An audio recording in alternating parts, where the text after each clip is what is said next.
Responsabilidade de seus produtores e idealizadores. Olá, boa noite. Vamos aos destaques do Jornal da Fonte. Prefeito Paulo Garcia garante que discussão com Antônio Gomide sobre sucessão no estado é página virada. Força-tarefa para limpar Goiânia. Prefeitura une secretarias para combater a dengue e organizar ruas da capital.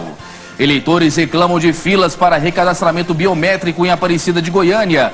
Prazo termina em fevereiro. E ainda, brasileiros estão mais otimistas. Pesquisa revela que a população acredita em dias melhores no ano de 2014. Quinta-feira, 16 de janeiro de 2014, o Jornal da Fonte já está no ar.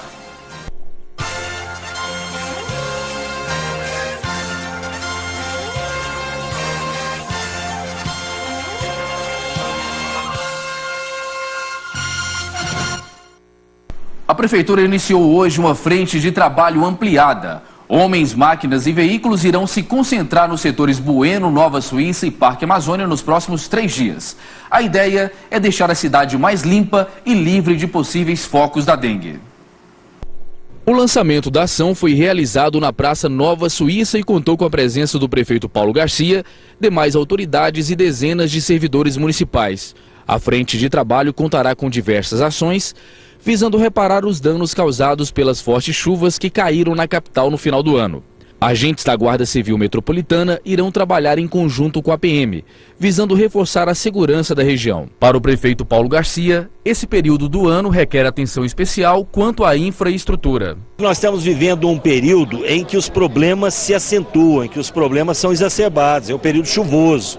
É um período que a massa asfáltica sofre mais, em que a presença de resíduos sólidos pode ser um fator desencadeante de mais casos de dengue, em que esse lixo não acondicionado de forma adequada pode correr pelas ruas quando a água se torna em volume maior e obstruir a nossa drenagem pluvial, a boca de lobo. Então é um período em que nós precisamos ficar muito atentos. Cerca de 120 máquinas e caminhões da Prefeitura irão trabalhar em serviços de limpeza de boca de lobo, reparação de meio-fio e operações tapa-buraco. Segundo o secretário da CEMOB, as demais regiões de Goiânia não ficarão prejudicadas com a ação. Aqui está sendo intensificado, mas não está sendo deixado de fazer em outros locais aonde há necessidade. Agentes municipais de saúde irão trabalhar na prevenção e combate ao mosquito da dengue na região. Donos de imóveis que já foram notificados anteriormente poderão sentir no bolso caso haja reincidência de focos do mosquito no local vistoriado. A gente, inclusive, vai dar toda a orientação e até notificar aqueles imóveis que já foram visitados e que o seu proprietário não tomou as devidas medidas, inclusive passível a receber multa caso ele não tome as providências para que a casa não tenha realmente criadouros viáveis. Ao todo, 9 secretarias irão trabalhar nessa ação conjunta que segue até domingo. Mais de 3.000 servidores municipais estão envolvidos nessa operação. Além de intensificar o patrulhamento, em vias públicas, praças e parques, nós iremos também acompanhar as demais secretarias para a realização do seu trabalho e o bom andamento desse trabalho. E lá no lançamento da frente de trabalho, o prefeito Paulo Garcia também falou da polêmica que envolveu ele e o prefeito de Anápolis, Antônio Gomide. É que o anapolino quer lançar voo próprio rumo ao governo do estado e Paulo Garcia defendeu o nome de Iris Rezende para o Palácio das Esmeraldas. Eles trocaram farpas nos últimos dias e nessa semana Gomide esteve em Goiânia em busca de aparar as arestas com Paulo Garcia. Hoje pela manhã o prefeito de Goiânia falou sobre a questão e aproveitou para explicar como anda o projeto de reforma administrativa que estuda fazer. O que foi dito já foi, é página virada e eu tenho uma característica pessoal que você pode ter certeza que eu estou te afirmando a verdade. Eu não guardo mágoa, não guardo ressentimento, não sou um homem vingativo. Se essa é a característica de algum agente político, você pode ter certeza que não sou eu. Falta ainda dialogar com alguns nomes que devem se afastar por motivações pessoais, dentre elas a principal é a participação do processo eleitoral desse ano e naturalmente concluir a fase de convites que fizemos para que novas pessoas possam ocupar e assumir essas funções. O fim das férias escolares está chegando e com a proximidade do período letivo, pais e responsáveis precisam redobrar a atenção para manter seus filhos em segurança. Nessa época do ano, o trânsito tende a ficar mais pesado e todo cuidado é pouco para evitar acidentes nas imediações dos colégios. E para falar sobre esse assunto, eu converso agora com o comandante do Batalhão Escolar de Goiânia, Coronel Ricardo Mendes. Coronel, boa noite. Prazer recebê-lo aqui no Jornal. Muito obrigado. Eu que agradeço em nome da Polícia Militar essa oportunidade aqui no Jornal A Fonte. E nesse período, né, que está bem próximo de começar as aulas, o batalhão escolar, ele já está fazendo ou vai começar a fazer ações específicas? Sim. Bom, o batalhão escolar, na verdade, é o batalhão responsável da Polícia Militar em manter a ordem pública nas imediações das escolas, seja ela de qual seja, né? Escola pública, privada, particular, conveniada, tudo isso é de responsabilidade do batalhão. Então, como você bem colocou, as nossas atividades elas já se iniciaram com a preparação, com o mapeamento das escolas, dos meliantes naquelas proximidades. Inclusive agora, antes de chegar aqui no jornal, na Vila Mutirão, um traficante já foi preso na região dessa vila, como eu disse, com 100 gramas de pasta base. Já fazendo esse mapeamento, onde a nossa maior preocupação é em manter a ordem pública. E o que mais fere a ordem pública, dentro desse contexto das escolas, infelizmente, hoje é a droga. O senhor falou em meliantes, em traficantes. As escolas públicas recebem um grande assédio, infelizmente, né, os alunos de escola pública. As escolas particulares não estão imunes a isso, né, Coronel? Não, pelo contrário. Nós temos dados estatísticos que comprovam que não existe nenhuma dessas escolas imune a essa nossa triste realidade, que hoje eu já não vejo mais só como um problema de segurança pública, eu vejo um problema social um pouco mais abrangente, o problema das drogas, que alcança todas as classes sociais, todas as escolas, faculdades, que nós temos realmente que preocupar mais, não só em ações policiais, mas em mais ações sociais que realmente tenham um efeito maior, né? Um efeito educativo, um efeito preventivo que tenha mais eficiência. Existe uma operação específica para esse período, né? Qual é ela? Sim. Nós temos, dentro do contexto do batalhão escolar, hoje o PROERD. O PROERD hoje é um projeto que ele visa a radicalizar, de tirar das escolas violência e drogas, entorpecentes. Esse é o principal objetivo desse projeto. O ano passado nós alcançamos mais de 13 mil alunos em todas as redes, como eu coloquei, particular, conveniada, estaduais e municipais. E esse projeto ele continua, nós já estamos em fase já de elaboração das escolas que nós iremos alcançar no primeiro semestre e a Polícia Militar tem esse papel preventivo, né, de combate às drogas e o papel repressivo também, que é esse que nós fazemos diariamente, colocando em torno de 10 viaturas na capital, única e exclusivamente para o combate à criminalidade e manter a ordem pública nas escolas. Inclusive o PROERD tem um papel muito importante nessa parte que o senhor falou da prevenção, né, Coronel? Não tem dúvida. O PROERD ele atinge um público onde o cidadão está em formação.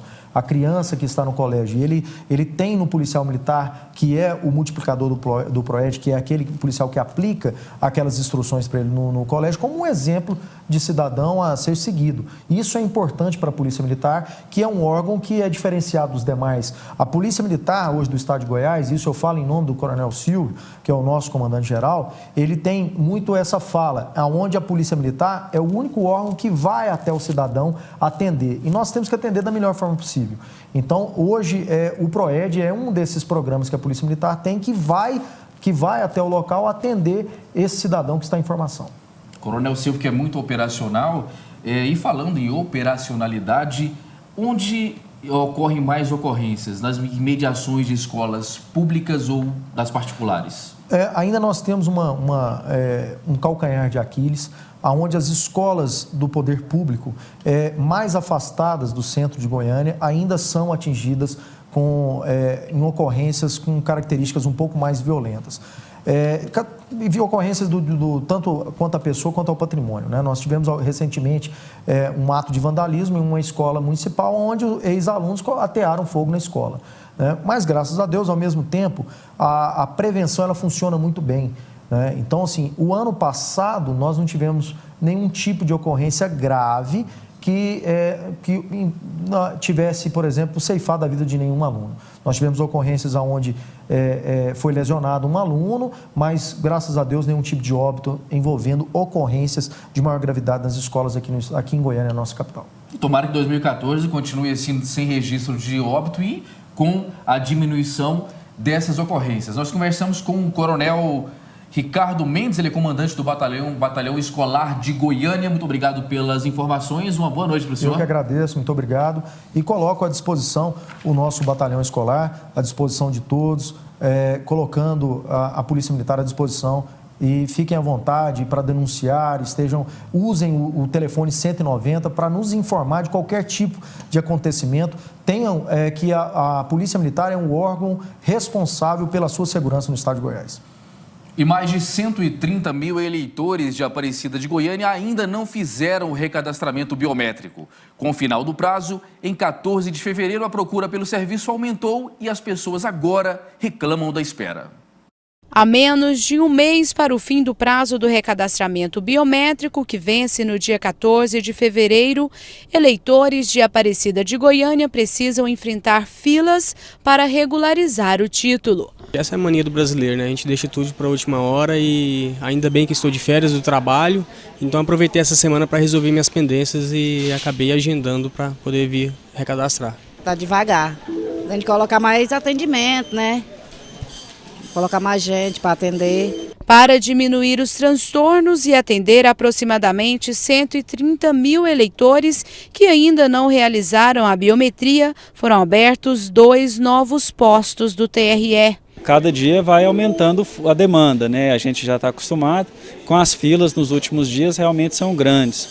Mas nós aumentamos bastante o número de atendentes e os postos, né? Nós abrimos postos no Buriti Shopping, no setor Garavelo, no Fórum do Garavelo, no Shopping Portal Sul, que já está funcionando há quase um mês. Então, a gente tem realmente condição de atender essa demanda. O eleitor que não realizar o processo será impedido de votar este ano, emitir passaporte, realizar empréstimos bancários e receber incentivos do governo em programas sociais. A expectativa do coordenador da biometria é que todos os 273 eleitores aparecidenses realizem o cadastro. É importante deixar claro que o prazo não vai prorrogar. Então é importante que o eleitor realmente venha, compareça, faça o recadastramento. É um processo simples, demora poucos minutos, mas o eleitor tem que recadastrar, porque se não recadastrar, o título vai ser cancelado. Para fazer a biometria, o eleitor deve apresentar um documento com foto, título de eleitor original e comprovante de endereço. O agendamento pelo site www.trego.jus.br pode diminuir o tempo da espera. Consegui agendar assim pelo site, foi tranquilo e eu estou achando rápido. O morador da região norte de Goiânia é o mais novo milionário da capital. É que um shopping sorteou ontem um prêmio no valor de R$1 milhão em certificado de barras de ouro. O evento contou com a presença do cantor Tiago Brava. O Saulo desta vez foi ao shopping cheio de expectativas, acreditando que poderia se tornar o mais novo milionário de Goiânia. A gente tentamos, né? Viemos aqui, trouxe meu filho até. Minha esposa, como trabalha aqui, aí nós viemos para tentar. Para a gerente de marketing do shopping, a premiação de R$1 milhão em certificados de barra de ouro e o sorteio que contou com o show do goiano Tiago Brava e atraiu muitos visitantes, atingiram o objetivo de divulgar o empreendimento recém-inaugurado na capital. A gente quis trazer para Goiânia não só a premiação, mas uma premiação inédita na cidade, fazendo um novo milionário, né, em Goiânia, e foi realmente um resultado bastante importante para a gente achou que muita gente veio conhecer o shopping, experimentar o shopping e participar da promoção. A cada R$200 em compra no shopping, o consumidor ganhava um cupom para participar do sorteio. E cada cupom aumentava a chance e a esperança de ser um milionário. Ou, no caso da Denise, uma milionária. Ela e a família depositaram 40 cupons na urna. Na hora que a gente chegou, a gente queria que quem ganhasse não estivesse na nossa turma, na nossa família, porque a gente gastou bastante para concorrer. E olha que ela chegou bem perto do prêmio. O sortudo que faturou R$1 milhão mora na mesma rua que ela, no Jardim IP. E já que não ganhou a fortuna, o jeito é se contentar em ter um vizinho milionário. Fosse alguém da Redondeza, porque o shopping foi feito na região norte, a gente queria que alguém da Redondeza nossa, e por coincidência foi o bairro do lado, né, na porta da nossa casa. Eu posso te adiantar que é um homem e que eu tô saindo daqui agora para ir fazer essa ligação com muito prazer para a gente estar dando essa notícia para o novo milionário. Os brasileiros estão entre os povos mais otimistas do mundo. A constatação é de uma pesquisa do IBOPE em conjunto com uma instituição internacional. O levantamento ouviu pessoas de 65 países. Elas responderam se acreditavam que 2014 seria melhor que 2013. O Brasil conseguiu mais uma conquista. E não estamos falando de futebol ou de qualquer outro esporte, já que os protagonistas dessa vez é o povo brasileiro. Uma pesquisa do Instituto IBOPE Inteligência, em parceria com um instituto de pesquisa americano, comprovou que estamos entre os 7 povos mais otimistas do planeta. De acordo com a pesquisa, apenas a população da Geórgia, Arábia Saudita, Fiji, Índia, Argélia e China são mais otimistas que o Brasil, que ficou empatado com a Colômbia no percentual de otimismo da população, que é de 57%. Para essa professora de sociologia, o otimismo não faz parte da genética de uma determinada pessoa. Os sentimentos ou determinada disposição de comportamento de um determinado povo não é nato, ou seja, não é um elemento sanguíneo, mas é uma aprendizagem, ou seja, ele é uma cultura, é algo que que os homens, num determinado contexto, constroem, elaboram uma determinada maneira de se colocar diante do mundo. A pesquisa não revela os motivos que levaram o Brasil a estar entre os países mais otimistas do mundo. Mas nas ruas, cada um que se disse otimista revelou um motivo diferente. Para o seu Jurandir, o otimismo está ligado à fé. Sou otimista.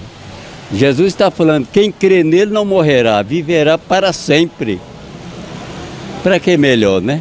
Lucila aponta que a independência afetiva a tornou mais otimista. Eu batalho pelo que eu quero. Quando eu bato o pé, eu consigo. Persistente.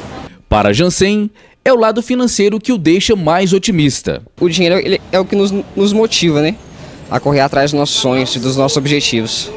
E o otimista, ele vê a oportunidade na dificuldade. De acordo com a pesquisa, 57% da população brasileira acredita que 2014 será melhor que 2013. Para os especialistas, a qualidade de vida da população é determinante para aumentar o otimismo. Eu acredito que pessoas que têm condições de vida, que têm oportunidade de fazer suas 3 refeições diárias, que têm possibilidade de lazer, que têm uma possibilidade, uma condição de vida, de transporte e uma série de coisas realizadas, que são as condições mais básicas, podem ser mais felizes do que outras. Em ano de Copa do Mundo, o Brasil já se sente vitorioso e otimista. Sou otimista no procedimento que a gente mantém o que tem, a posição positiva, correta, né? O auxílio-doença é um benefício da Previdência Social concedido ao segurado do INSS que fica impedido de trabalhar por mais de 15 dias consecutivos em decorrência de alguma enfermidade. Para ter direito a esse benefício, o segurado deve ter pelo menos 12 meses de contribuição previdenciária. Para tirar dúvidas sobre esse assunto, eu converso agora com o gerente executivo do INSS em Goiânia, Ailton Batista. Boa noite, Ailton, mais uma vez, seja bem-vindo ao Jornal da Fonte. Boa noite, Jasmar, e é um prazer estar aqui com vocês. Pois é, qual que é o procedimento para requerer esse benefício, Ailton? Bom, o benefício, o requerimento é feito através do site da Previdência, pela internet, pelo 135. A pessoa ligando no 135, ele vai fazer um agendamento, e esse agendamento vai dar ali a opção de escolher uma agência onde é mais próximo da sua residência ou aonde houver o interesse do segurado para requerer o benefício. A partir de quantos dias de enfermidade, de impossibilidade de trabalhar, que a pessoa, que o colaborador, passa a ter direito a esse benefício? A partir do 16º dia. Então, até 15 dias é a própria empresa que paga, que efetua o pagamento, e a partir do 16º dia.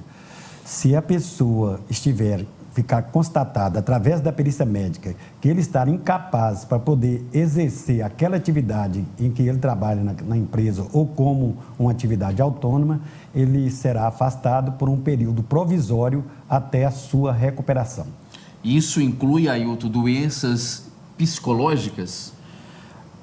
Qualquer tipo de doença. Essa avaliação, né, vai ser feita pelo perito do INSS através dos relatórios que o segurado leva. Porque às vezes as pessoas procuram a Previdência Social sem levar um relatório médico do seu médico assistente, aquele que faz o seu tratamento. É importante que as pessoas tenham em mãos, né, esse relatório constatando essa incapacidade que será avaliada pelo nosso perito médico.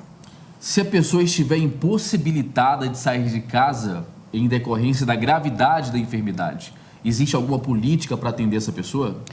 A pessoa pode estar ligando no 135, ele procura alguém da família, né, procura uma agência da Previdência Social aonde foi o seu agendamento e diz da situação do segurado que ele está impossibilitado de ir àquela agência, o INSS mandará um perito fazer a perícia domiciliar. Agora, Ailton, com relação ao salário, ele se mantém? O salário é o mesmo que a pessoa ganha ou tem alguma variação?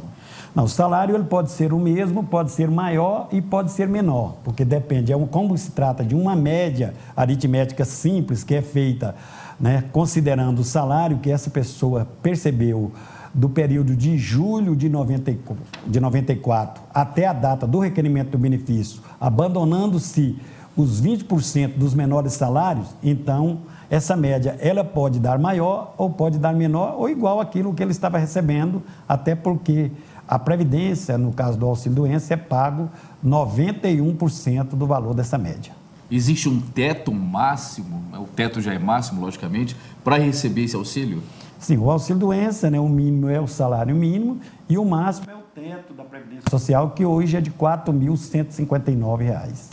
No caso, Ailton, de pessoas que trabalham em duas empresas, elas vão receber 2 salários, 2 auxílios, doença? Bom, é aí que nós devemos esclarecer, porque a incapacidade laborativa, ela é para aquela atividade em que ele está trabalhando. Se ele exerce 2 atividades, depende da situação, porque muitas das vezes ele está incapaz para uma e não está incapaz para outra.